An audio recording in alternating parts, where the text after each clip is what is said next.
જય શ્રી રામચરિતમાનસ લંકાકાંડ ભાગ 8। શ્રી રઘુનાથજીની આટલી બધી કૃપા થયેલી જોઈ રાવણની પુત્રવધુ સુલોચના વિનયપૂર્વક કહેવા લાગી, હે રઘુનાથજી, આપ તો ઉદાર અને સર્વ કાંઈ આપવા સમર્થ છો। મેં આપને અત્યંત કરુણાનિધાન જોયા છે, પણ મેં મનમાં પણ વિચાર કરી લીધું હતું કે આવી રીતે જીવવા કરતાં મરવામાં જ ભલાઈ છે। પતિએ ભુજાઓના બળથી સર્વલોકને વશ કરી લીધા અને 14 ભુવનના સુખભોગ ભોગવ્યા। યુદ્ધરૂપી તીર્થમાં મહાન યાચક લક્ષ્મણજીને ઓળખીને પ્રામરૂપી ઉત્તમ દાન દઈ આપ્યું। હવે એ ઉચિત નથી કે પુરસ્કારમાં પતિને લઉં, કારણ કે મને સર્વથી અધિક લાભ તો આપના દર્શનનો મળ્યો છે। હવે હું પણ જઈને સત્ય સાધન કરીને મરીશ અને આપને એવી રીતે મળીશ કે જેવી રીતે યોગીજનો મળે।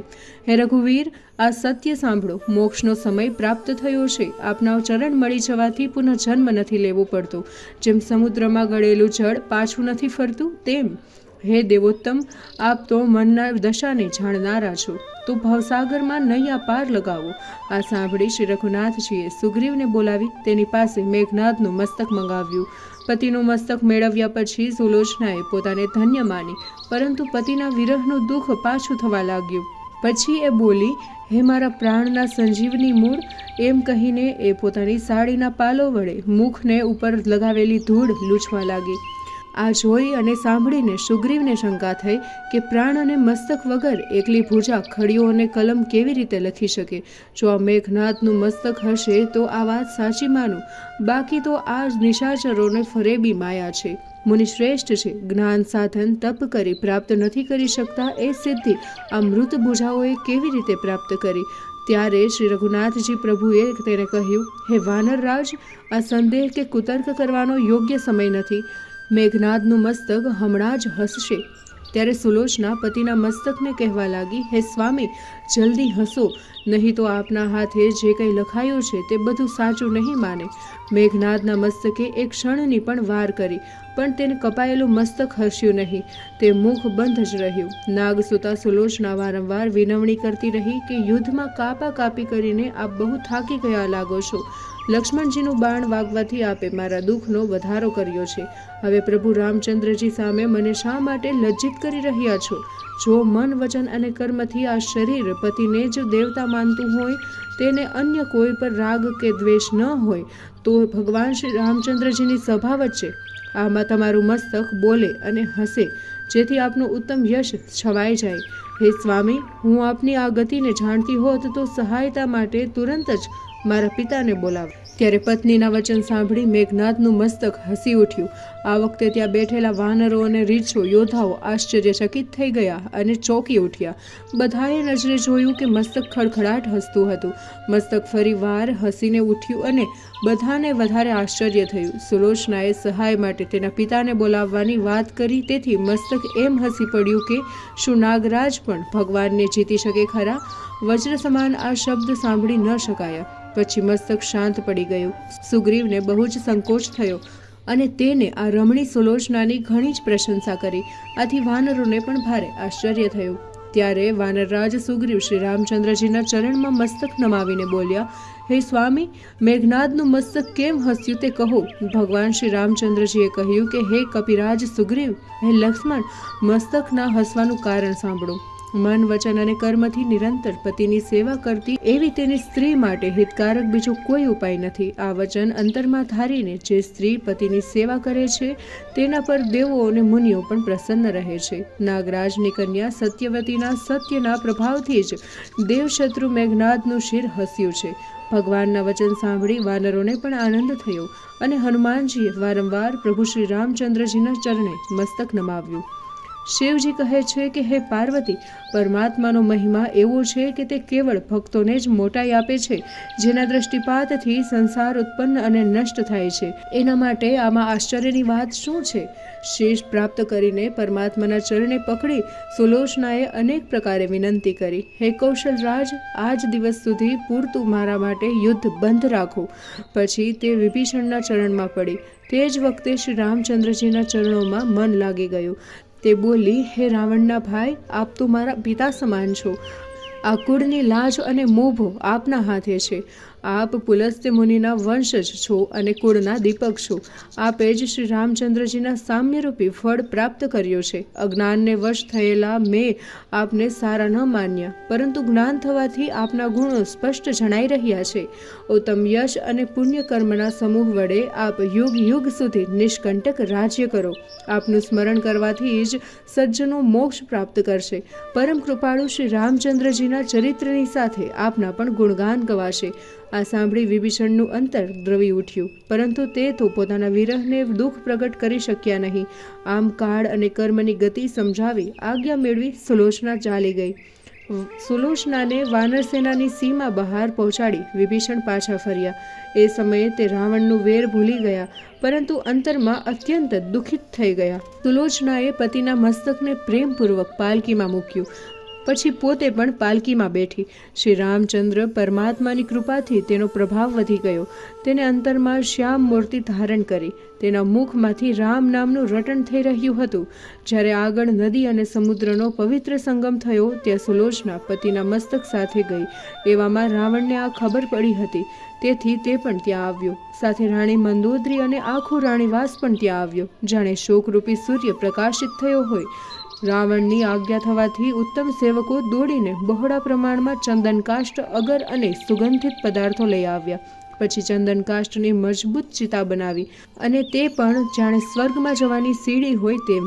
સુલોચનાએ ત્યાં હાજર રહેલા સર્વને પ્રેમપૂર્વક પ્રણામ કર્યા. પછી ચંદનકાષ્ઠની ચિતા પર પતિનું મસ્તક મૂક્યું અને ભુજાઓ રાખી. તે ચિતા પર આસન જમાવીને તે બેઠી, જાણે તે યોગ સિદ્ધિ મેળવીને પાત્ર થઈ હોય તેમ. ચિતામાં અગ્નિ સંસ્કાર કરતાની સાથે જ ચિતા ભડભડ સળગવા લાગી અને અગ્નિની જ્વાળાઓ લપકારા મારતી આકાશ તરફ જવા લાગી. આ પ્રકારે સુલોચના સ્વર્ગમાં પહોંચી, પરંતુ તેને જતાં કોઈ જ જોઈ શક્યું નહીં. રાવણને પુત્રના કમોત મરવાનો એટલો આઘાત લાગ્યો કે તે મૂર્છિત થઈને પૃથ્વી પર ઢળી પડ્યો. મંદોદરી બહુ જ કલ્પાંત કરતી, છાતી કૂટતી, વિવિધ પ્રકારને વિલાપો કરીને ચોધાર આંસુ પાડવા લાગી. નગરજનો પણ આ બનાવથી કંઈ અશુભ થવાનું છે તેમ સમજી વ્યાકુળ થઈ ઉઠ્યા. બધાએ રાવણને નીચ કહી તિરસ્કાર કરતા હતા. રાવણે સ્વસ્થ થઈને સર્વ સ્ત્રીઓને સમજાવ્યું કે સંસાર નાશવંત છે, દરેકને આ રસ્તે જવાનું છે, માટે હૃદયમાં વિચાર કરી શાંત થાવ. રાવણે સર્વને જ્ઞાનનો ઉપદેશ કર્યો, પરંતુ તે સ્વયં કુબુદ્ધિ હતો. તો પણ તેની વાતો શુભ અને પવિત્ર હતી.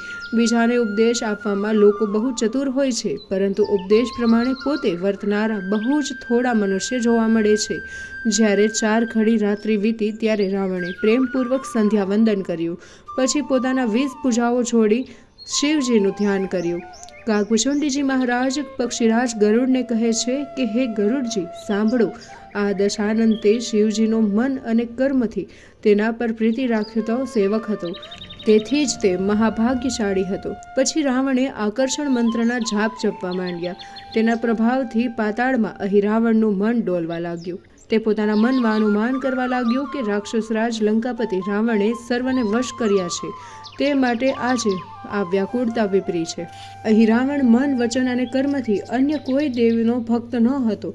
તેને કામદેવીનું ધ્યાન કર્યું હતું અને તુરંત જ ત્યાં આવી પહોંચ્યો. જ્યાં શિવ મંડપમાં રાવણ બેઠો હતો, તેને રાક્ષસરાજ રાવણને મસ્તક નમાવ્યું, તો રાવણે તેના હાથ પકડીને પોતાને આસન પર બેસાડ્યો. પછી અહીં રાવણે લંકાપતિ રાવણને સપ્રેમ કુશળતા પૂછી. એટલે સર્વપ્રથમ તો રાવણે તેની બહેન શૂર્પણખાએ જે અઘટિત આચરણ અનીતિ કરી હતી તે કથા કહી. પછી જે પ્રકારે ખર અને દૂષણના વધના સમાચાર મળ્યા તથા મારીચની કથા કહી સંભળાવી. પછી સીતાહરણ, પવનપુત્રનું બળ અને લંકા દહનનો વૃત્તાંત સંભળાવ્યો. પછી વિશાળ સમુદ્ર પર સેતુ બાંધી પ્રભુ જે પ્રકારે આવ્યા છે તથા અંગદ સાથે વાર્તાલાપ સમજાવ્યો. પછી તેને કહ્યું, હે પાતાળપતિ, હે શ્રેષ્ઠ લોગના રાજા, યુદ્ધમાં અવની, અકંપન અને અતિકાય આદિ મહાસેનાપતિઓ માર્યા ગયા છે. હે તાત, તમે આવીને કુશળતા વિશે પૂછ્યું છે, પણ મોટે ભાગે વાતાવરણમાં અકુશળતા જ પ્રસરી છે. વાનરરાજે તો મારી રાક્ષસ સેનાને કચરઘાણ કરી નાખ્યો છે. મારો ભાઈ કુંભકર્ણ અને પુત્ર મેઘનાદ જે મહાજોરાવર હતા, તે પણ રામ લક્ષ્મણના હાથથી હણાયા છે.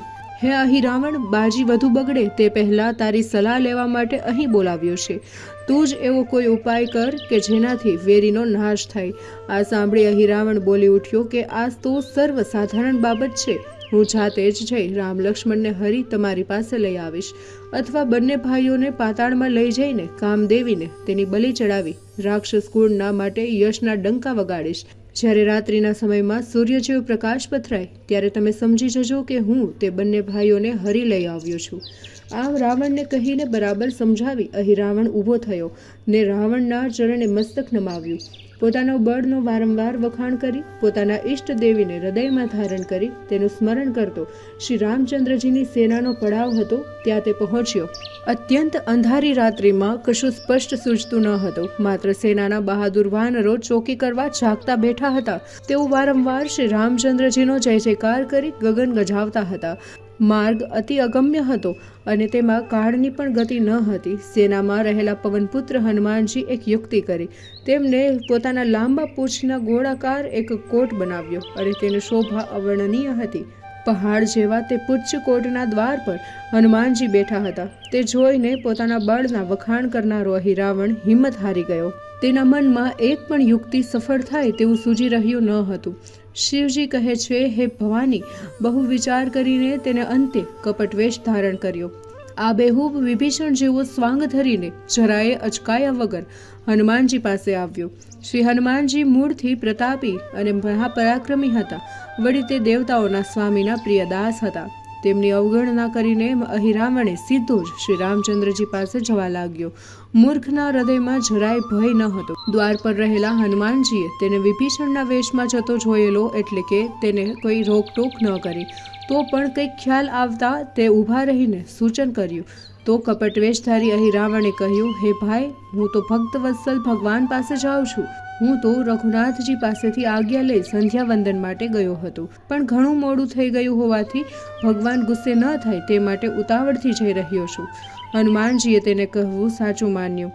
કાગભૂષુંડીજી કહે છે, હે ગરુડ, સાંભળો, મનુષ્ય બળવાન નથી, ભાવિ બળવાન છે. હે ભાઈ, કપટી અને કસબી લોકોની ચતુરાઈ એકદમ કળી શકાતી નથી. તેઓ કપટથી બીજાના મન તથા ધનની એવી રીતે હરી લે છે જાણે કંઈ ખબર જ ન હોય. હનુમાનજીની જવા માટે આજ્ઞા લઈ અહીં રાવણ ત્યાંથી શ્રી રામચંદ્રજી તથા લક્ષ્મણજી બેઠા હતા ત્યાં ગયો ત્યારે આગળ વાનરરાજ સુગ્રીવ, જામવંત, નલ, નીલ, અંગદ, સુષેણ, દ્વિવિધ, મયંદ આદિ વાનરો સમૂહ તેમજ ગવગવાક્ષ આદિ રણધીર વાનર યોદ્ધાઓ વિભીષણ સાથે સૂતેલા હતા. તે બધાના મધ્યમાં રાવણ રૂપી ચંદ્રમાનો રાહુ પેઠે ગ્રાસ કરનારા પ્રભુ શ્રી રામચંદ્રજી અને લક્ષ્મણજી એક તરફ સૂતા હતા. ડાબી બાજુ સૂતેલા લક્ષ્મણજી પર શ્રી રામચંદ્રજીનો વરદ હાથ પડેલો હતો. લક્ષ્મણજીના અંતર પર મુકાયેલો રામચંદ્રજીનો હાથ એવો શોભતો હતો જાણે સુવર્ણના ઢગલા પર સર્પરાજ બેઠા હોય. વાનરોનો સમૂહ તે જાણે ક્ષીર સમુદ્ર હોય અને તેમાં બંને ભાઈઓ શયન કરી રહ્યા હોય. લક્ષ્મણજીની બાજુમાં ધનુષ્ય પડેલું હતું અને બાણથી શ્રી રઘુનાથજીની બાજુમાં મેઘશ્યામ શ્રી રામચંદ્રજીને જોઈ અહીં રાવણે મનમાં ને મનમાં પ્રણામ કર્યા. બ્રહ્મા આદિ દેવો જેમને ધ્યાન કરવાથી પણ મેળવી ન શકે, પૂજામાં જેમને અંતરમાં ધારણ કરે છે, વૈરાગ્યો જેમને માટે વિભિન્ન જપ અને યોગ કરે છે તથા રાત દિવસ તેમનું રટણ કરે છે, તે કૃપા સિંધુ ભક્ત અને સેવકોના ભયને દૂર કરનાર પ્રભુને અહીં રાવણે નેત્રો ભરી ભરીને જોયા. પછી મનમાં વિચાર કર્યો કે હવે રાવણે સોંપેલું કાર્ય પૂર્ણ કરું. ત્યારે પોતાની માયાથી ઉત્પન્ન થયેલા પ્રભાવમાં આવી જઈ પાછું વિચાર્યું કે કયા પ્રકારે આ બંને ભાઈઓને હું લઈ જાઉં. તેને મોહિની મંત્ર ભણીને સર્વને અચેત કર્યા અને મંત્રબાણથી સર્વના મુખ બંધ કર્યા. ભગવાન શ્રી રામચંદ્રજી અને લક્ષ્મણજી સહિત ઉઠાવીને કૂદકો મારી તે અદૃશ્ય થઈ ગયો. રાવણને તે કાર્ય સિદ્ધ થયું હોવાની નિશાની જણાવી હતી. તે મુજબ શ્રી રામચંદ્રજી ઉઠ્યા અને તે વખતે આકાશમાં પ્રકાશ પથરાઈ ગયો. રાવણે રાત્રિના સમયે દિવસ જેવો પ્રકાશ જોયો એટલે માન્યું કે અહીં રાવણ કાર્યમાં સફળ થયો છે. રાવણને હર્ષ થયો કે અહીં રાવણ રાક્ષસોના શત્રુ શ્રી રામચંદ્રજી અને લક્ષ્મણજીને ઉઠાવી ગયો છે. અહીં રાવણ તો તેની પાસે સીધો પાતાળમાં ગયો. તે વખતે વાનરોની સેના જોર જોરથી શોર બકોર કરવા લાગી. જાગૃત થયેલા વાનરો નિસ્તેજ બની ગયા. તે એવા દેખાતા હતા જાણે જળ વિહોણી સરિતા અને ચંદ્રમા વિહોણી રાત્રિ હોય, દિવસના તેજહીન ચંદ્રમા હોય, જે સૂર્ય વિનાનો દિવસ, જીવ વિનાનું શરીર અને દીપક વિનાનો ઘર હોય તેવા ફિક્કા થઈને દેખાવા લાગ્યા. બધા પૂછવા લાગ્યા કે ત્રૈલોક્ય ભૂષણ શ્રી રામચંદ્રજી ક્યાં ગયા? બધાએ મળીને સેનામાં શોધ કરવા માંડી, પરંતુ બંને ભાઈ કહી દેખાણા નહીં. આથી રીંછો અને વાનરો એટલા બધા વ્યાકુળ થઈ ગયા કે જાણે જળ વિના જળચર જીવો દુઃખી થઈ રહ્યા હોય. સર્વ એ જ કહેતા હતા કે વિધાતાએ આ શું કર્યું? તે રઘુનાથજી વિના આપણા પ્રાણ લેવા ઈચ્છે છે કે શું? શોકના લીધે તેઓ ધીરજ રાખી ન શક્યા. બધાને એ જ મૂંઝવણ હતી કે શ્રી રામચંદ્રજી અને લક્ષ્મણ બંને ભાઈઓ ક્યાં છે? સુગ્રીવને પસ્તાવો એ થયો કે કિનારે આવેલું વહાણ ડૂબી જવા લાગ્યું. હાથમાં આવેલી બાજી વિધાતાએ કેમ બગાડી? રાક્ષસોના સંપૂર્ણ સેનાનો નાશ થયો હતો. માત્ર એક પ્રબળ શત્રુ રાવણ જ બાકી રહ્યો. તેને પણ શ્રી રામચંદ્રજીનું બાણ લાગે તેટલી જ વાર હતી. તેનો પણ ઘાટ ઘડાઈ રાખ્યો હતો. ખરેખર અમારા જેવો કંભાગી કોઈ નહીં હોય. જો અમે યુદ્ધ કરી દુશ્મન રાવણને જીતી પણ લઈએ તો પણ સીતાજીને શું ઉત્તર આપીશું? હનુમાનજીની જેમ જામવંતે અત્યંત દુઃખ થયું. કાકભૂષણજી મહારાજ કહે છે કે હે ગરુડજી, બધાએ આંધળા ભીંત બની ગયા હતા. કોઈને કંઈ સૂચતું ન હતું. તે રાત્રે અઘોર અંધકાર છવાઈ ગયો. પછી પવનપુત્ર હનુમાનજી બધાને કહેવા લાગ્યા કે મારા મનમાં એક વિસ્મય થાય છે. કોઈ વ્યક્તિ વિભીષણના વેશમાં આવેલો અને મેં પ્રભુ પાસે જવાની તેને જોયેલો છે. મેં તેને રોકીને પૂછપરછ કરી તો તેને વિનયથી સુંદર વચનો કહ્યા. એ કોઈ વેશધારી રાક્ષસ જ હોવો જોઈએ. મને રાક્ષસના કપટની શું ખબર? આ સાંભળી વિભીષણ તુરંત જ બોલી ઉઠ્યા કે રામ અને લક્ષ્મણને અહિરાવણ લઈ ગયો છે. મારા જેવું સ્વરૂપ અને વેશ તે નાગલોકમાં રહેનારો અહિરાવણ જ લઈ શકે. બીજા કોઈમાં તેવી ત્રેવડ નથી. રાવણને તેના બળની અને માયાની ખબર છે, એટલે તેને જ અહિરાવણને આ સ્થળ પર મોકલ્યો હોવો જોઈએ. આપણામાંથી જેને બળ હોય તે પાતાળમાં જઈ અહિરાવણને જીતી બંને ભાઈઓને સહી સલામત લઈ આવે. આ સાંભળી રીંછરાજ જામવંત બોલી ઉઠ્યા, હે હનુમંત, હે તાત, તમે પોતે જ મહાબળવાન અને ધારો ત્યાં જઈ શકો છો. તમારી આવી તાકાતને સર્વ કોઈ જાણે છે. માટે તમે જ કોઈ ઉપાય વિચારી અહીં રાવણના કબજામાંથી બંને ભાઈઓને લઈ આવો. પછી કપિરાજ સુગ્રીવે કહ્યું, હે તાત, હે પવનપુત્ર, સાંભળો. રઘુનાથજી વિના જન્મને ધિક્કાર છે. ઉતાવળ કરો, કારણ કે એક એક પળ યુગ સમાન વીતી રહ્યું છે. જેમ જળ નહીં મળવાથી તૃષાતુર દુઃખી થઈ જાય છે, તેવી જ દશા શ્રી રામચંદ્રજી વિના આપણી થઈ રહી છે. હે હનુમાનજી, જેમ સૂર્ય વિના કમળ કરમાઈ જાય છે, તેમ અમે બધા નિસ્તેજ બની ગયા છીએ. જે પ્રકારે તમે છેક લંકામાં જઈને સીતાજીની ખબર લઈ આવ્યા, લક્ષ્મણજીની ઔષધિ માટે આખો પર્વત ઉઠાવી લાવ્યા, તે પ્રકારે સર્વાત્મા શ્રી રામચંદ્રજીને લઈ આવો. ત્યારે હનુમાનજી બોલ્યા, તમે બધા ચિત્તને સ્થિર રાખો. વ્યાકુળતા જોઈને સેના વિચલિત થઈ જશે. હું 14 ભુવન અને 3 લોકમાં શોધ કરી પ્રભુ શ્રી રામચંદ્રજીને જરૂર લઈ આવીશ. તમે બધા શોક ત્યજી દો. હવે આપણે સાવચેત રહેવાનું છે. જો કાળ પણ આપણા પર ચડી જાય તો પણ તેને ભગાડવો છે. આમ કહી સર્વને આશ્વાસન આપી હનુમાનજી પ્રચંડ ગર્જના કરીને પ્રલયકાળના મેઘ સમાન ચાલ્યા. ચાલતા ચાલતા તે એક વિશાળ વૃક્ષ નીચે આવી પહોંચ્યા. જ્યાં વૃક્ષની ડાળ પર ગીધ અને ગીધડી બેઠેલા જોઈ ગીધડી ગીધને કહી રહી હતી તે ગીધની પત્ની ગર્ભવતી હતી. તે પોતાના માટે મનુષ્યનું માંસ લઈ આવતા ગીધને ભલામણ કરી રહી હતી. તેને કહ્યું કે હે પક્ષીરાજ, જ્યાં સુધી મને મનુષ્યનું માંસ ખાવા નહીં મળે ત્યાં સુધી મારા જીવને ચેન નહીં પડે. ગીધડીની ઈચ્છા જાણીને ગીધે કહ્યું, એક એવો સંજોગ છે, હાલ અહીં રાવણ રામચંદ્રજીને છળકપટથી ઉઠાવી પાતાળમાં લઈ ગયો છે. તે જો કામદેવી સમક્ષ રામચંદ્રજીની બલિ તરીકે ભોગ આપશે તો તે માંસ લઈ આવવાનો પ્રયત્ન હું જરૂર કરીશ. તે તને આરોગવા મળી જશે અને તારા જેવી ભાગ્યવંત બીજી કોઈ નહીં હોય. આમ કહી ગીધે ગીધડીને આશ્વાસન આપ્યું. ઝાડ નીચે રહેલા હનુમાનજીએ તેને બંનેનો સંવાદ સાંભળ્યો અને તેથી જ ત્યાં ઘડીવાર પણ ન રોકાયા. પરમાત્મા શ્રી રામચંદ્રજીનું સ્મરણ કરી ત્યાંથી ચાલી નીકળ્યા. હવે સ્થળની ખબર પડી જતાં હનુમાનજી પાતાળમાં જઈ જેવા અહીં રાવણની નગરીમાં દાખલ થયા કે ત્યાં તેમને ઊભા રહેવાનો પડકાર દ્વારપાળે કર્યો. નગરીના દરવાજે મકરધ્વજ નામનો એક દ્વારપાળ ઊભો હતો. તેને હનુમાનજીને પડકાર્યા અને તુરંત જ ત્યાં ધસી આવી ક્રોધ કરીને કહેવા લાગ્યો, મારી રજા લીધા વિના તું મારો અનાદર કરીને અંદર જનાર કોણ છે? જેમ પતંગિયાને દીપકનો ડર નથી હોતો તેમ તેને કોઈનો ડર નથી કે શું? હું કોણ છું તે તું જાણે છે? હું તો મહાબળવાન પવનપુત્ર હનુમાનજીનો પુત્ર છું અને કાળના મુખને પણ તોડી નાખે એવા અહીં રાવણનો સ્વામી ભક્ત હું સેવક છું. આ સાંભળી હનુમાનજીના મનમાં આશ્ચર્ય થયું અને તે બોલી ઉઠ્યા, અરે મૂર્ખ અજ્ઞાની, મેં તો સ્વપ્નમાં પણ પુત્રનું મોઢું નથી જોયું. મારે વળી પુત્ર છે જ ક્યાં? હે શઠ, આવું કહેતા તું ડરતો નથી? મારી બુદ્ધિ કામને વશ ક્યારેય નથી બની. હું પુત્રનો પિતા કેવી રીતે થઈ શકું? તું નાહક મારો પુત્ર શા માટે કહેવડાવે છે? આવું અઘટિત કહેતા તને શરમ નથી આવતી? જો તું મારો પુત્ર છે તો તારી ઉત્પત્તિ કેમ થઈ છે તે વૃત્તાંત મને કહી સંભળાવ. હનુમાનજીના વચન સાંભળી મકરધ્વજે કહ્યું, હે પિતાજી, આપે જ્યારે રાવણની લંકાને બાળી હતી ત્યારે ત્યાંથી નીકળીને આપ સમુદ્ર પાસે આવ્યા અને ત્યારે હે કપીશ્વર, તમને પરિશ્રમને લીધે ખૂબ જ પરસેવો વળ્યો હતો. તે પરસેવાનો રેલો સમુદ્રમાં ગયો અને ત્યારે એક સમુદ્રના કિનારે એક માછલીને તે પરસેવો હોંશથી પી લીધો અને તેમાંથી મારી ઉત્પત્તિ થઈ છે. હું મારા માતા પિતાને છુપાવતું નથી. હાલ હું આ નગરીમાં રાજા અહિરાવણનો સેવક તરીકે આ દરવાજે ઊભો રહીને મારી ફરજ બજાવું છું. હનુમાનજીએ તેનું કહેવું સાંભળી તેની વાત સત્ય માની અહિરાવણની પ્રવૃત્તિ વિશે પૂછ્યું. હે તાત, તારો રાજા અહિરાવણ શ્રી રામચંદ્રજી અને લક્ષ્મણજીને તેમના સ્થળેથી અહીં ઉઠાવી લાવ્યો છે. તેમને અહીં લાવીને તે શું કરવા ઈચ્છે છે? હે તાત, અહિરાવણે તેમને અહીં લાવીને ક્યાં રાખ્યા છે તે જગ્યા તું મને કહી બતાવ. હું તારા સ્વામીને પાસે જવા માંગુ છું. મગધ્વજે કહ્યું, હે પિતાજી, તે બાબત અંગે હું કંઈ જ જાણતો નથી. તે જગ્યાની પણ મને જાણ નથી, પરંતુ મેં કંઈક એવી વાત જાણી છે કે રાક્ષસરાજ અહિરાવણ સીતાપતિ શ્રી રામચંદ્ર અને શેષપતિ શ્રી લક્ષ્મણજીને પોતાની સાથે લઈ આવ્યો છે.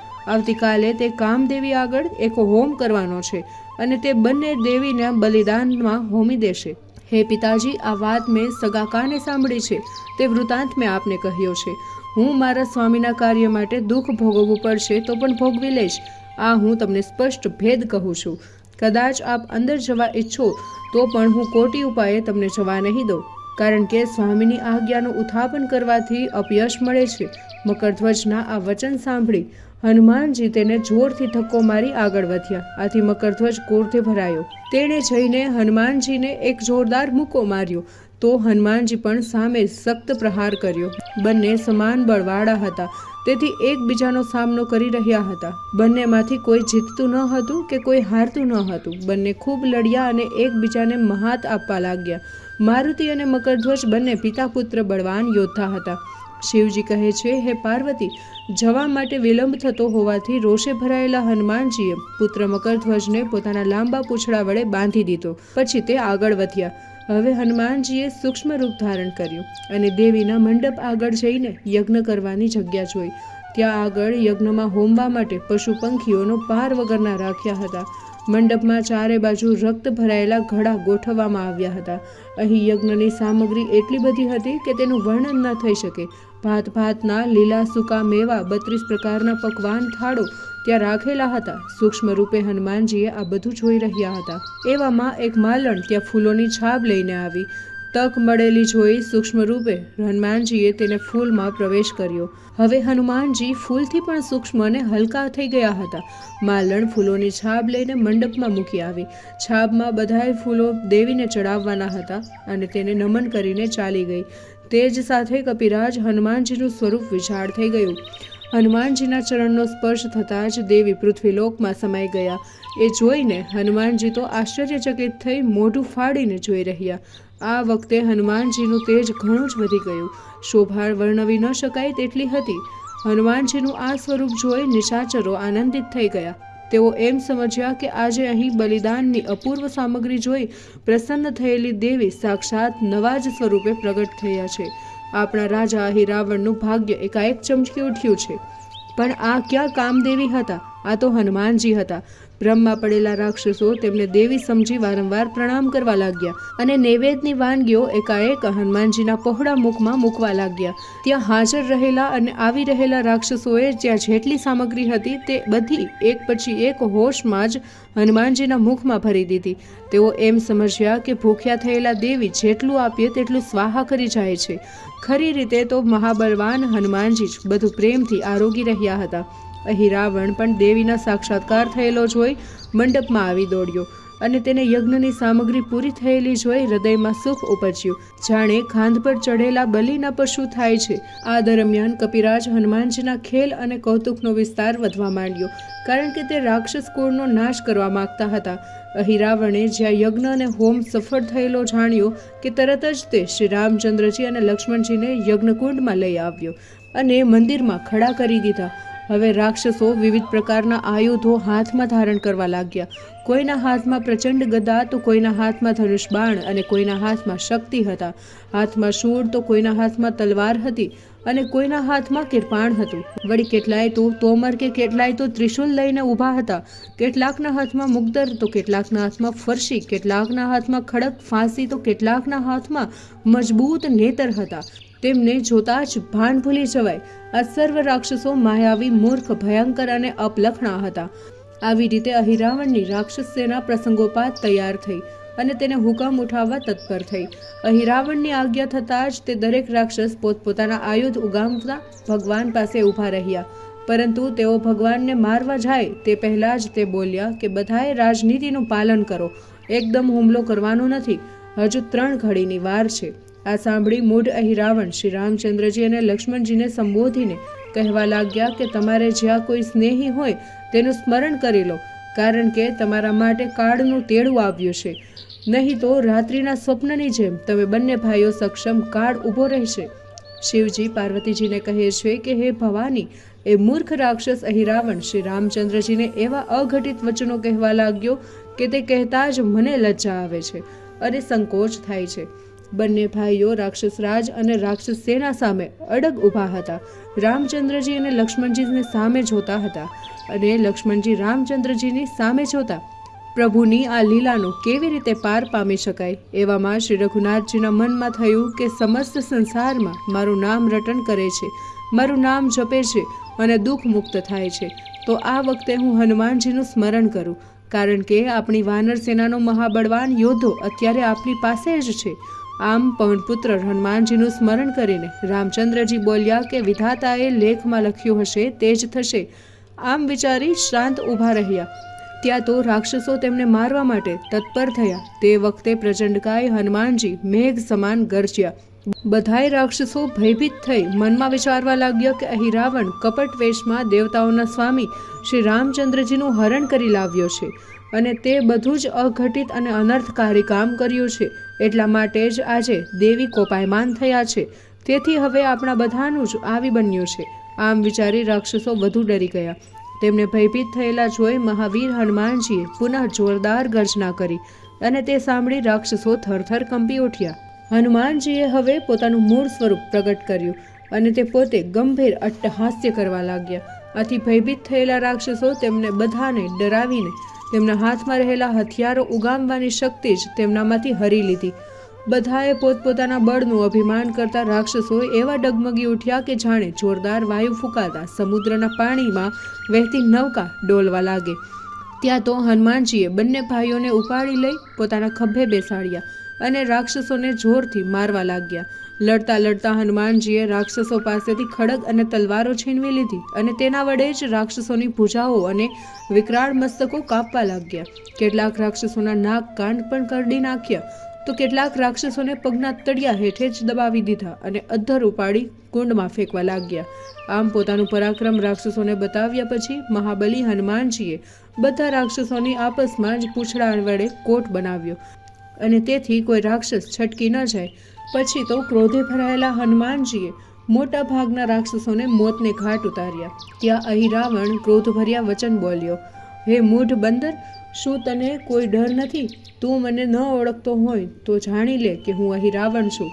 હું જાણું છું કે તે જાંબુમાલી અને બિચારા રાવણ પુત્રના મેઘનાદને મારી નાખ્યો છે. હે હનુમાન, મારું કહેવું સાંભળ, હું કાળ નેમી જેવો નથી. આમ કહેતા જ અહીં રાવણે પવનપુત્ર હનુમાનજીના વજ્ર જેવા દેહ પર તલવારથી જોરદાર પ્રહાર કર્યો. પછી હનુમાનજીએ તલવારથી જોરદાર પ્રહાર કરી અહીં રાવણને મારી નાખ્યો અને તેનું મસ્તક ધડથી અલગ કરી ઉછાળીને યજ્ઞકુંડમાં ફેંક્યું. તેના મસ્તકથી યજ્ઞ પૂર્ણાહુતિ કરી શ્રી રામચંદ્રજી તથા લક્ષ્મણજી ત્યાંથી ચાલી નીકળ્યા. હનુમાનજી ચાલતા ચાલતા જ્યાં મકરધ્વજ બંદીવાન બન્યો હતો ત્યાં આવી પહોંચ્યા. મકરધ્વજે હનુમાનજીને બંધનમુક્ત કરવા પ્રેમપૂર્વક પ્રાર્થના કરી એટલે મહાબલીએ તેમને બંધનમુક્ત કર્યા અને તેમને અહીં રાવણનું રાજ્ય સોંપ્યું અને ત્યાંનો રાજા બનાવ્યો. ત્યારબાદ પ્રેમપૂર્વક કહ્યું કે હે તાત, તું અહીંનો રાજ્ય કરજે અને મારા સ્વામી શ્રી રામચંદ્ર અને લક્ષ્મણજીનું ભજન સદા કરજે. પોતાના પુત્ર મકરધ્વજને આમ કહી તેમનું કલ્યાણ કરી હનુમાનજી પરમાત્મા શ્રી રામચંદ્રજી અને લક્ષ્મણજી સહિત વાનર સેનાનો જ્યાં પડાવ હતો ત્યાં આવી પહોંચ્યા. એટલે શ્રી રામચંદ્રજી અને લક્ષ્મણજી કુશળક્ષેમ આવી પહોંચ્યા છે, જે જોઈને રીંછો અને વાનરો ખૂબ જ ઉત્સાહિત બન્યા. જાણે મૃત શરીરમાં પુનઃ પ્રાણનો સંચાર થયો હોય, જાણે સર્પને પોતાનો મણી પાછો મળી ગયો હોય, તેમ આખી સેનામાં આનંદ છવાઈ ગયો.